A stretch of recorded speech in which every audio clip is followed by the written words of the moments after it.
नमस्कार बेटा, good morning.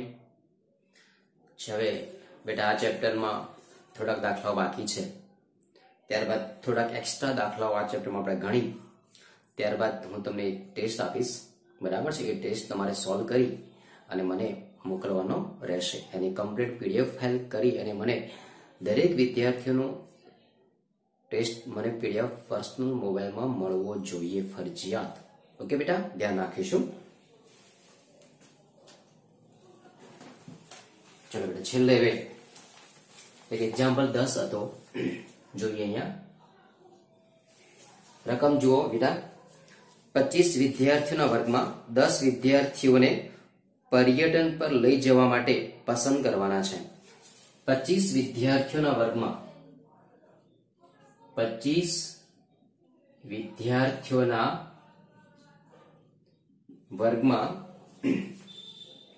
10 વિદ્યાર્થીઓને પર્યટન પર લઈ જવા માટે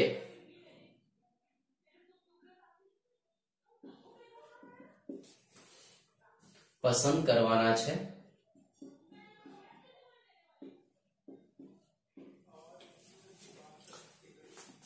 ત્રણ વિદ્યાર્થીઓએ એવું નક્કી કર્યું કે કાં તો તે ત્રણેય પર્યટન પર જશે અથવા ત્રણેયમાંથી કોઈ પણ નહીં જાય. તો પર્યટન પર લઈ જવા માટે વિદ્યાર્થીઓને કેટલા પ્રકારે પસંદ કરી શકાય? ત્રણ વિદ્યાર્થીઓએ નક્કી કર્યું કે કાં તો ત્રણેય સાથે જશે અથવા ત્રણેયમાંથી એક પણ નહીં જાય. ઓકે બેટા, તો આવી તમારે ગોઠવણી કરવી છે. તો કેટલી રીતે શક્ય છે? બહુ સરસ એક્ઝામ્પલ કરી શકાય. જુઓ, તો આમાં બે શક્યતા છે. વિકલ્પ 1, જો ત્રણેય સાથે જાય, જો ત્રણેય વિદ્યાર્થીઓ સાથે જાય તો બેટા ત્રણ વિદ્યાર્થીઓ જે સાથે જવાના છે એ તો તમારે ત્રણ લેવા પડશે જ. તો 3 માંથી 3 3C3 લેવા જ પડશે, ગુણ્યા કુલ કેટલા વિદ્યાર્થીઓ? 25. 25 માંથી 3 વિદ્યાર્થીઓ બાદ કરીએ તો 25 માઇનસ 3 એટલે 22 થયા. હવે 10 માંથી 3 ફિક્સ થઈ ગયા, બરાબર? તો બાકી વધ્યા 7, તો 22C7. ઓકે બેટા, આનો તમે જવાબ લાવો એટલે એ તમારો કમ્પ્લીટ પૂરો થઈ જશે. નંબર 2, બીજી શક્યતા, અથવા ત્રણેયમાંથી એક પણ નહીં જાય. ત્રણેયમાંથી એક પણ નહીં જાય તો શું થશે બેટા? તો 3 માંથી તમારે એક પણ વિદ્યાર્થી લેવાનો નથી, તો 3C0 આવશે. 3C0 ઇન્ટુ બાકી કેટલા વધ્યા? 25. તો 22 વધ્યા, તો 22 માંથી કેટલા લેવા પડશે? તમારે 10 કરવા પડશે. 3 માંથી એક પણ વિદ્યાર્થી નહીં જાય તો, અને 22 માંથી તમારે 10 વિદ્યાર્થી લેવા પડે. તમે બેટા આને જવાબ ગણતરી કરશો ને 1 અને 2 ની, તો કુલ જવાબ તમને મળશે. કુલ જવાબ તમારે જાતે ગણો બેટા, એનું કેલ્ક્યુલેટ તમે કરશો તો એનો જવાબ તમને થાય છે 170,544. આનો આન્સર આવે છે પ્લસ આનો આન્સર આવે છે 646646. ઓકે બેટા, તો એનો એડિશન, એનો જે સરવાળો કરવામાં આવશે એ તમારો જવાબ બની જશે.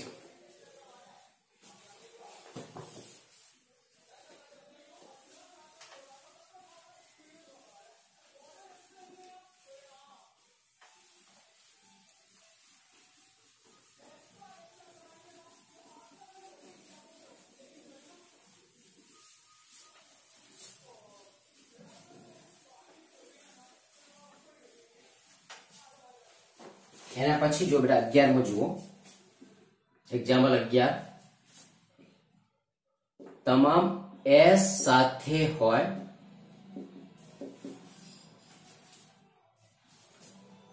તે રીતે A double S I N A T I O N બરાબર. A double S I N A T I O N બરાબર છે. શબ્દના મૂળાક્ષરોની ગોઠવણી કેટલા પ્રકારે કરી શકાય? તમામ S સાથે હોય તેવા આ શબ્દની ગોઠવણી કેટલા રીતે કરી શકાય? હવે તમામ S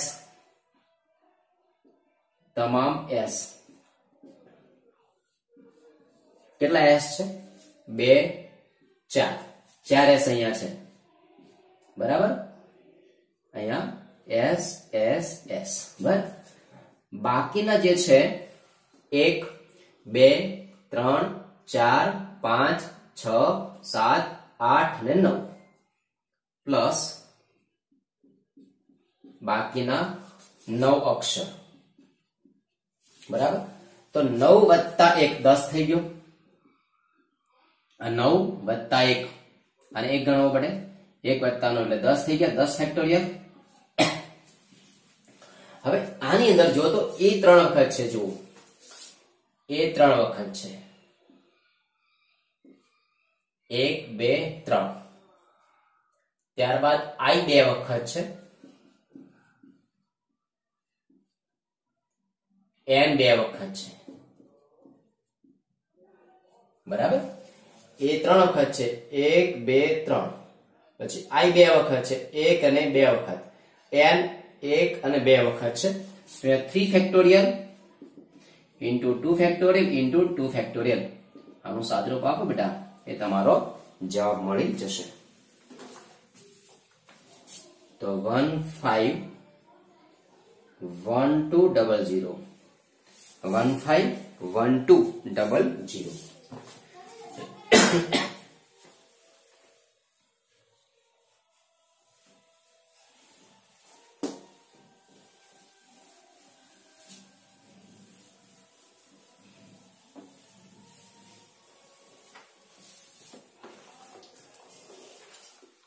ત્યારબાદ જુઓ બેટા, બીજા એક્સ્ટ્રા દાખલા આપણે ગણીએ. Extra example.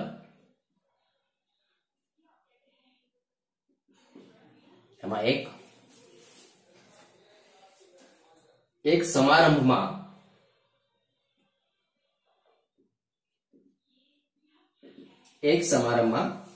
દરેક વ્યક્તિ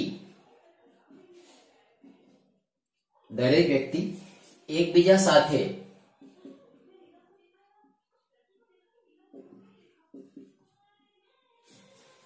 હસ્તધૂનન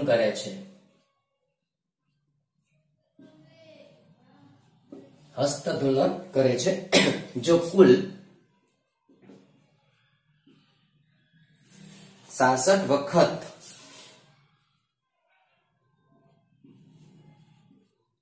હસ્તધૂનન થઈ હોય તો સમારંભમાં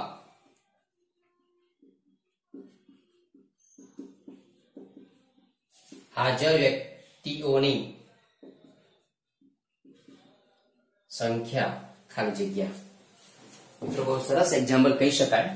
એક સમારંભમાં દરેક વ્યક્તિ એકબીજા સાથે હસ્તધૂનન. હવે હસ્તધૂનનનો અર્થ શું થાય? હસ્તધૂનનનો અર્થ હાથ મળાવવાની ક્રિયા. હાથ મળાવવાની ક્રિયા અથવા મિલાવવાની ક્રિયા. બરાબર છે. તમે વિચારો બેટા, જો એક વખત હસ્તધૂનન એટલે કે હાથ મેળવવાની ક્રિયા કરવી હોય તો ઓછામાં ઓછા 2 હાથની જરૂર પડે. ખ્યાલ આવે છે બેટા? ઓછામાં ઓછા 2 હાથની જરૂર પડે છે. તો ધારો કે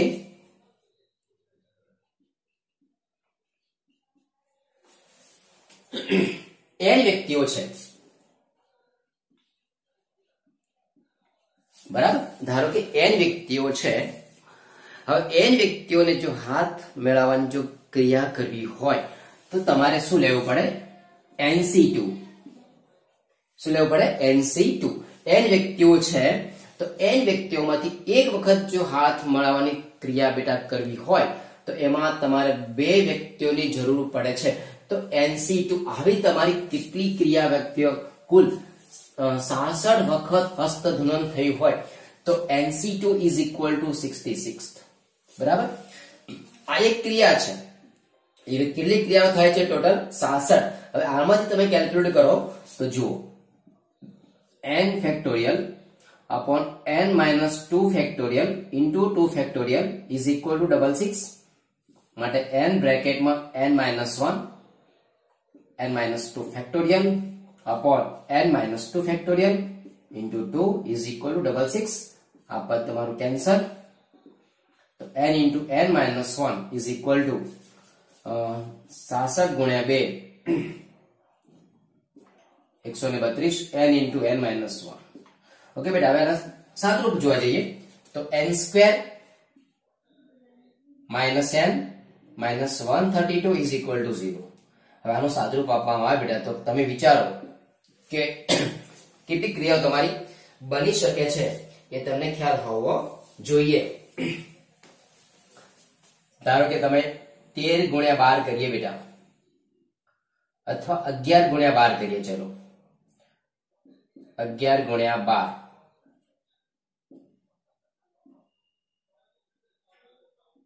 132 થઈ ગયા. તો n minus 12 n plus 11 is equal to 0. તો n બરાબર 12 અથવા n બરાબર -11. હવે n બરાબર -11 તો શક્ય નથી, વ્યક્તિઓની સંખ્યા ઋણ ના હોઈ શકે. તો માટે જવાબ n બરાબર કેટલો થશે બેટા? 12. તો હાજર વ્યક્તિઓની કેટલી સંખ્યા થઈ? 12 હાજર વ્યક્તિઓ હોવા જોઈએ. ઓકે બેટા, બહુ સિમ્પલ એક્ઝામ્પલ છે. હવે એક્ઝામ્પલ તમે તમારી જાતે લખો કે અહીંયા આપણે થોડી ચેન્જ કરી દઈએ છે કે કુલ 66 વ્યક્તિ છે તેની જગ્યાએ ધારો કે તમે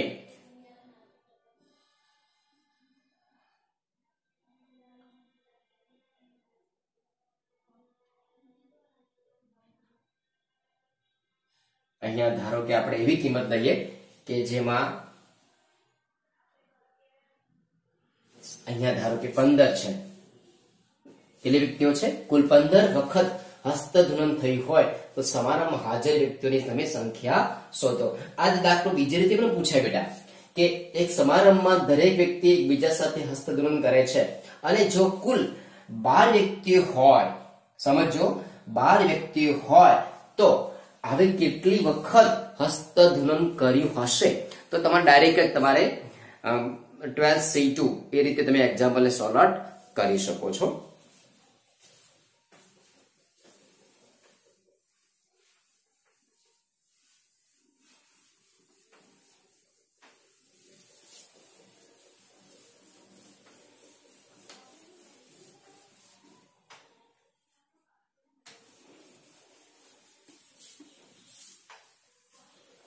હવે જો બેટા એક આપણે મુદ્દો આગળ એક શીખી ચૂક્યા હતા કે n વ્યક્તિઓને આ સ્થાનમાં ગોઠવવાની ક્રિયા n પાવર r હતો. એક આવું સૂત્ર આપણને ખ્યાલ છે. તો આ એક બીજો એક્ઝામ્પલ છે, જોઈએ જુઓ કે 6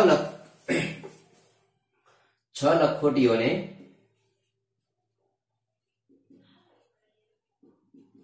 6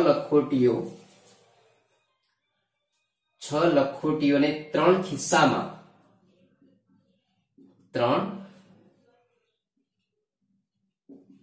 ખિસ્સામાં કેટલા પ્રકારે ભરી શકાય?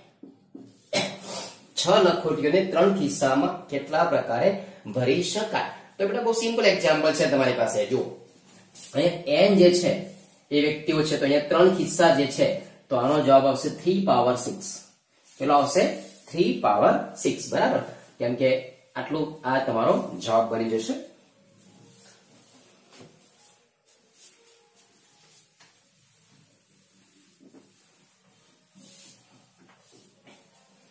એના પછી બેટા જુઓ એક્ઝામ્પલ કે 6 સમક્ષિતિજ અને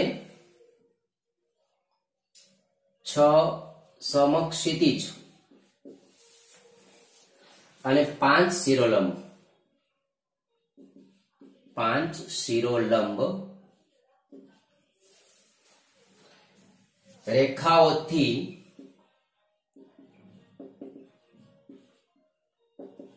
રચાતા લંબચોરસોની સંખ્યા બરાબર ખાલી જગ્યા. એટલું બેટા વિચારો કે તમારી પાસે 6 સમક્ષિતિજ અને 5 શિરોલંબ રેખાઓ છે. 6 સમક્ષિતિજ છે. સમક્ષિતિજનો મતલબ બેટા કે જે આડી રેખાઓ જે છે તમારી સમક્ષિતિજ રેખાઓ છે અને ઊભી રેખાઓ છે તમારી શિરોલંબ રેખાઓ છે. તો 6 સમક્ષિતિજ રેખાઓ છે. 1 2 3 4 5 અને 6 બરાબર છે. 1 2 3 4 5 અને 6 આ સમક્ષિતિજ રેખાઓ છે અને 5 એ શિરોલંબ રેખાઓ છે. 1 2 3 4 અને 5.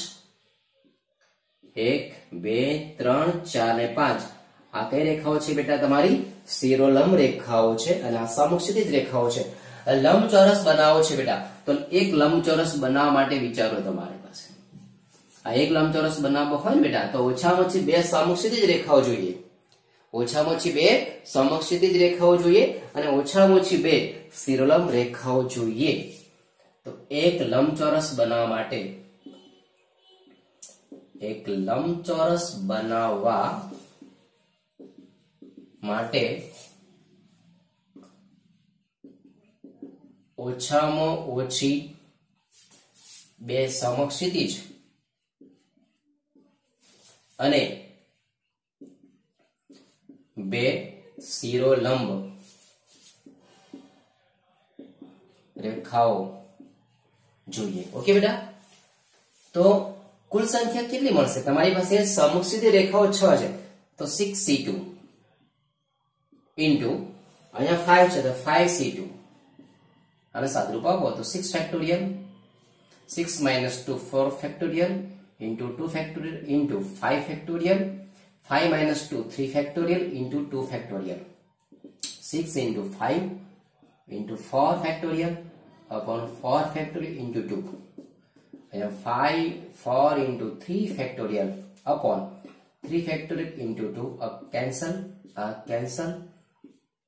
અહીંયા બેટા આવશે તમારી પાસે 3 यानी कि 15 multiply અહીંયા 10 is equal to 150. ઓકે બેટા, બહુ સિમ્પલ એક્ઝામ્પલ છે કે 6 સમક્ષિતિજ અને 5 શિરોલંબ રેખાઓથી રચાતા લંબચોરસની સંખ્યા. હવે આ પ્રશ્ન એમ પૂછ્યો હોય કે અહીંયા તમને ચોરસ કીધો છે તો પણ એક્ઝામ્પલ એ જ મળશે. એક્ઝામ્પલ થોડું બદલી દઈએ છે. ચલો, અહીંયા 4 સમક્ષિતિજ કરીએ છે અને અહીંયા 3 શિરોલંબ રેખાઓથી રચાતા લંબચોરસની સંખ્યા તમે જાતે ગણી શકો છો.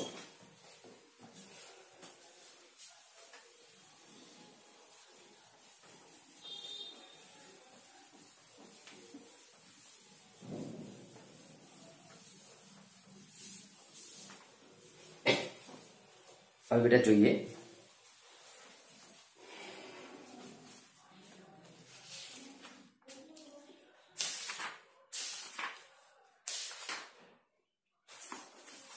એક બીજો મુદ્દો છે. જુઓ કે n વસ્તુઓને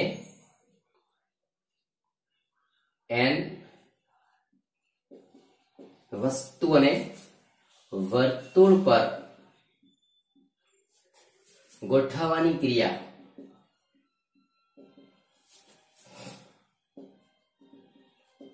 તો એ શું આવશે? n-1 factorial. સરસ એક્ઝામ્પલ છે. જુઓ, સરસ મુદ્દો છે બેટા કે n વસ્તુઓને વર્તુળ ઉપર ગોઠવવાની ક્રિયા તો n-1 ફેક્ટોરિયલ. ઓકે બેટા, આ સૂત્ર છે તમારું. એક્ઝામ્પલ આપણે એમ લઈએ અહીંયા કે 10 વસ્તુઓને વર્તુળ પર કેટલી રીતે ગોઠવી શકાય? આ પ્રશ્ન તમે વિચારો બેટા કે તમારી પાસે 10 વસ્તુઓ છે, 10 વસ્તુઓ છે તો 10 વ્યક્તિઓ છે કે જે બરાબર ગોઠવવા છે વર્તુળ પર કેટલી રીતે ગોઠવી શકાય. તમારો પ્રશ્ન એમ થાય કે સર n-1 ફેક્ટોરિયલ કેમ આવે છે?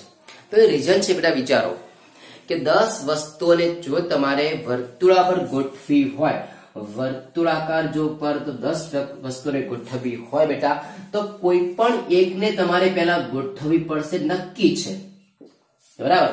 કોઈ પણ એક વસ્તુને સૌપ્રથમ ગમે તે જગ્યાએ ગોઠવવી પડશે અને ત્યારબાદ તમે 1 2 3 4 5 6 7 8 ને 9 ત્યારબાદ તમે બાકીની 9 વસ્તુને ગોઠવી શકશો. ગમે તે જગ્યાએ કોઈ પણ એક વસ્તુને ગોઠવવી પડશે, ત્યારબાદ તમે બીજી, ત્રીજી, ચોથી આમ ગોઠવવી પડશે. બાકી તમે ગોઠવશો જ નહીં તો કોઈ પણ વસ્તુ ગોઠવાશે નહીં. તો આનો જવાબ બેટા આવશે તમારો 9 ફેક્ટોરિયલ બરાબર. 10 વસ્તુને ધ્યાન રાખીશું બેટા, સિમ્પલ મુદ્દો છે કે ગમે તેટલી વસ્તુ આપી હોય ને જો વર્તુળાકાર ગોઠવવી હોય તો તમારી n-1 ફેક્ટોરિયલ નો તમે ઉપયોગ કરી શકો છો.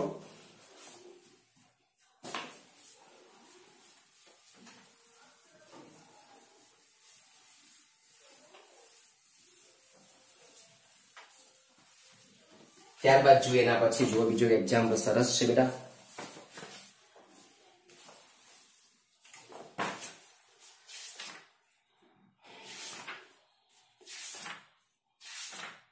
ચલો જોઈએ. એક સમતલમાં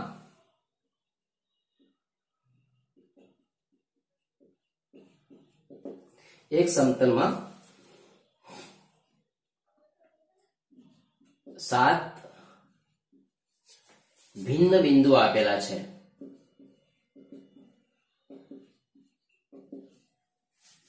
તે પૈકીના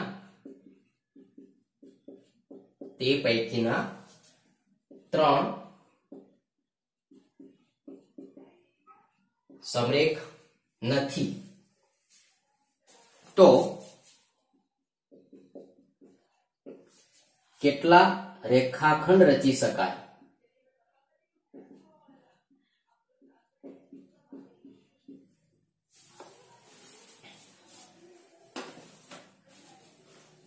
ધ્યાન રાખો બેટા. ચલો, એક સમતલમાં 7 ભિન્ન બિંદુ આવેલા છે, તે પૈકીના 3 સમરેખ નથી બરાબર. તો કેટલા રેખાખંડ રચી શકાય? એનો મતલબ કે અસમરેખ બિંદુઓ તમારી પાસે છે. રેખાખંડ રચવા માટે કેટલા બિંદુની જરૂર પડે? ઓછામાં ઓછા 2 બિંદુ જરૂર પડે. ધારો કે તમારી પાસે એક રેખાખંડ છે, રેખાખંડ A અને B. કેટલા બિંદુ જોઈએ? એક A બિંદુ અને બીજું B બિંદુ. ઓકે બેટા, તો જવાબ શું આવશે? 7C2 બરાબર. 7C2. ઓકે બેટા, 7C2 7 factorial, 7 - 2 5 factorial into 2 factorial, 7 into 6 into 5 factorial,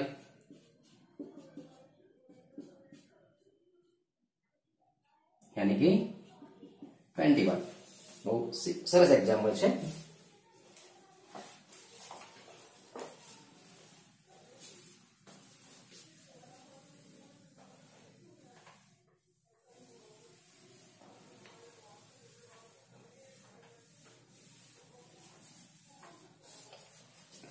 એના પછી જોઈએ. એક જ સમતલમાં આવેલા 8 ભિન્ન બિંદુઓ પૈકીના એક જ સમતલમાં આવેલા 8 ભિન્ન બિંદુઓ પૈકીના 3 બિંદુઓ સમરેખ છે, તો કેટલા ત્રિકોણ રચી શકાય? આપણે ધ્યાન રાખો બેટા. એક જ સમતલમાં આવેલા 8 ભિન્ન બિંદુઓ પૈકી 3 બિંદુઓ કેવા છે? સમરેખ છે. તેવા કેટલા ત્રિકોણ રચી શકાશે? મિત્રો, તમે એવું વિચારી શકો કે એક ત્રિકોણ રચવા માટે ઓછામાં ઓછા તમારી પાસે 3 બિંદુની જરૂર પડે. અને 3 બિંદુ કેવા હોવા જોઈએ? અસમરેખ બિંદુ હોવા જોઈએ. A B C. ઓકે બેટા, 3 અસમરેખ બિંદુ હોય ને તો જ તમે એક ત્રિકોણ રચી શકો છો. તો કુલ કેટલા થશે? કુલ ત્રિકોણ કેટલા થાય? 8C3 બરાબર 8 factorial 8 minus 3 5 factorial into 3 factorial 8 7 6 5 5 factorial into 6 cancel यानी कि 56. પરંતુ 3 બિંદુ તો સમરેખ છે ને બેટા, 3 બિંદુ કેવા છે? સમરેખ છે. પરંતુ 3 બિંદુઓ સમરેખ છે તો 3 બિંદુઓ એક પણ ત્રિકોણ રચશે નહીં. ચલો આ 3 બિંદુ સમરેખ છે. ચલો A B C ત્રિકોણ રચાશે તો એક પણ ત્રિકોણ, પરંતુ 3 બિંદુ સમરેખ છે જે એક પણ ત્રિકોણ ન રચી શકે. તો એ શું આવશે? 3C3. 3 બિંદુઓ કેવા છે? સમરેખ છે, એમાં એક પણ ત્રિકોણ રચાતું નથી. તો 3C3 એટલે કે NCN તો 1 આવશે. તો કુલમાંથી તમારે આઈને શું કરવો પડશે બેટા? બાદ કરવો પડશે. તો માગેલ જવાબ 56 minus 1 यानी कि 55. ઓકે બેટા, ધ્યાન રાખીશું આપણે એક્ઝામ્પલ ગણવા માટે, આપણને 100% ખ્યાલ આવવો જોઈએ. તો બેટા અત્યાર સુધી આપણે ઘણા બધા પ્રકારના દાખલાઓ સોલ્વ કરી ચૂક્યા છે. તો તમારે હોમવર્કમાં દરેકે દરેક ઉદાહરણ તમારે ક્લિયર કરવાનું છે. આખું ચેપ્ટર કમ્પ્લીટ તમને આવડતું હોવું જોઈએ. આવતીકાલે આ ચેપ્ટરનો એક ટેસ્ટ તમને મળશે બરાબર. તો એ ટેસ્ટ તમારે સોલ્વ કરી અને મને PDF ફાઇલ તમારે વોટ્સઅપ કરી દેવાની છે. ઓકે બેટા, થેન્ક યુ. બરાબર, હવેના પછીના લેક્ચરમાં આપણે એના પછીનું ચેપ્ટર જે છે ચેપ્ટર નંબર 8 બાયનોમિયલ થિયરમ એ આપણે શીખીશું. Okay, thank you.